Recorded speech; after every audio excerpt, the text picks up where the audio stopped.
형태가 알고리즘을 말하는 거면 이게 실무에서 쓰이는 거랑 괴리가 있다고 생각이 되는데 맞을까요? 맞기도 하고 아니기도 합니다. 이게 무슨 말이냐면 장단점이 있는데 코딩 테스트를 많이 공부하다 보면 장점은 뭐냐면 내 머리의 생각을 코드로 옮기는데 정말 쉬워진다. 이게 되게 장점이에요. 그러니까 뭐냐면 내 주무기 언어가 있는데 코딩 테스트 계속 하다 보면 자동으로 굉장히 문법에 익숙해져요. 무슨 말이냐면 논문을 매일 쓴 거죠. 그랬더니 뭐 내가 어떤 한글에 대해서 능력을 키우거나 독해력을 키우려고 한 거 아니고 그냥 난 논문을 쓴 거예요. 열심히 썼어요. 그랬더니 자동적으로 따라오는 어떤 그런 장점이 있다라는 거예요. 근데 문제점도 있어요. 문제점이 뭐냐면 사실 알고리즘 중요하긴 합니다. 근데 실무는 생각보다 알고리즘을 안 쓰는 경우가 꽤 있다. 이게 무슨 말이냐면 뭐 조립을 하는 경우가 더 많아요. 사실 실무는. 그러니까 뭐냐면 이런 라이브러리 저런 라이브러리를 가지고 구조를 맞춰서 조립해서 나가면서 물건을 만드는 경우가 이제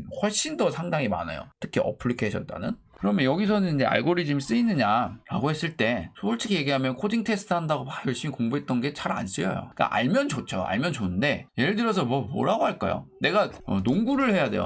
하는데 덩크만 2년 한 느낌? 그러니까 코딩 테스트를 한다라고 했을 때 이런 느낌이에요. 농구를 하려고 그러면 요소가 뭐 있잖아요. 뭐 드리블, 슛, 팀 게임 뭐 이런 거 있잖아요. 그러면 이렇게 얘기할 수 있어요. 그러니까 이게 뭐냐면 농구랑 똑같아요. 일단은 어느 수준까지는 솔직히 얘기하면 농구를 무작정 열심히 하면 덩크만 공부한 사람보다 잘해요. 그냥 농구를 많이 하면 잘해요. 농구라는 것 자체를 잘하기 위해 해서는 일단 농구를 그냥 많이 하면 농구를 잘해요. 일단 그냥 가서 게임을 많이 뛰는 거예요. 그런데 뭐예요? 내가 선수가 되겠다 하면 이제 달라져요, 이야기가. 그러니까 농구만 열심히 하면 어떻게 돼요? 자연적으로 어떤 체력이 오르고 뭐 이렇게 되잖아요. 근데 선수가 되겠다 하면 전문적인 어떤 교육이 있어야 돼요. 어떤 원리, 게임 센스 이런 것들을 배워야 돼요. 그래서 드리블도 제대로 배우고 이런 어떤 그 과정을 가져야 돼요. 어떤 컴퓨터 구조 배우고 여러 가지 뭐 전공을 한다던가 이런 것들이 있어야 어떻게 돼요? 나중에 농구를 더 잘할 수 있게 돼요. 예를 들어서 시험을 보는데 이런 거예요. 농구 프로 선수를 뽑는데 그냥 이제 일단 스펙을 걸어버린 거예요. 키 190 이상. 뭐 여기서 많이 떨어지겠죠?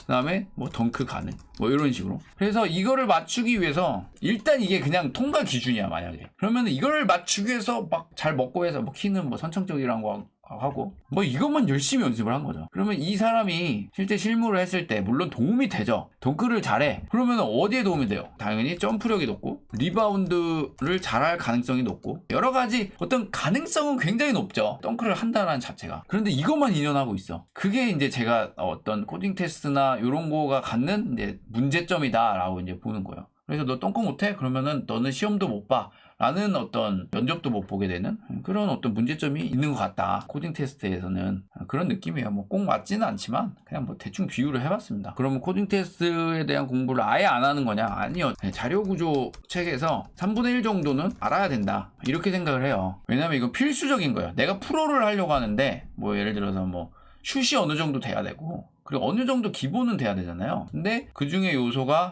예를 들어서 나 NBA 선수인데 NBA 선수일 경우에는 뭐 덩크는 기본을 해야 되잖아요. 뭔 말이냐면 기본은 맞다. 알고리즘이 어느 정도는 알아야 될 기본이 있는데 뭐 체스 뭐 여러 가지 경우의 수를 다 구할 줄 알고 막 거기까지 갈 필요는 없다. 제 생각이에요. 그래서 왜 실무에 괴리감이 쓰이냐? 아까도 얘기했지만 실무에서는 어떤 조립하는 형태로 가다가 유독 이런 문제를 만날 때가 있어요. 성능 이슈. 그리고 이 성능 이슈를 해결하기 위해서 보통 알고리즘을 쓰는 경우도 많은데 제가 이제 10년을 하면서 느낀 거는 이걸 알고리즘적으로 해결하는 것도 많지만 구조적으로 해결하는 경우도 되게 많고요. 느려지는 요소가 되게 많은데 뭐 어떤 네트워크적인 요소다. 그럼 네트워크의 어떤 병목 형성을 막기 위한 구조를 구조적으로 풀어서 가는 경우 아니면은 여기에 어떤 트래픽이 많이 발생해. 그럼 그걸 분산을 해가지고 여기서 해결하는 경우 뭐 이런 경우도 있고 그래서 꼭 알고리즘으로 해결하는 게 아니에요. 그래서 결국에 중요한 건 뭐냐면 개발자는 문제 원인 파악을 정확히 하는 능력 그리고 문제 원인 파악을 정확히 하고 그걸로 인해서 솔루션을 내는 능력이 사실 개발자의 능력이죠. 그래서 원인 파악하는데 책임감과 끈기가 필요하기 때문에 그게 필요하고 그리고 원인 파악을 했어도 그거에 대한 솔루션을 내기 위해서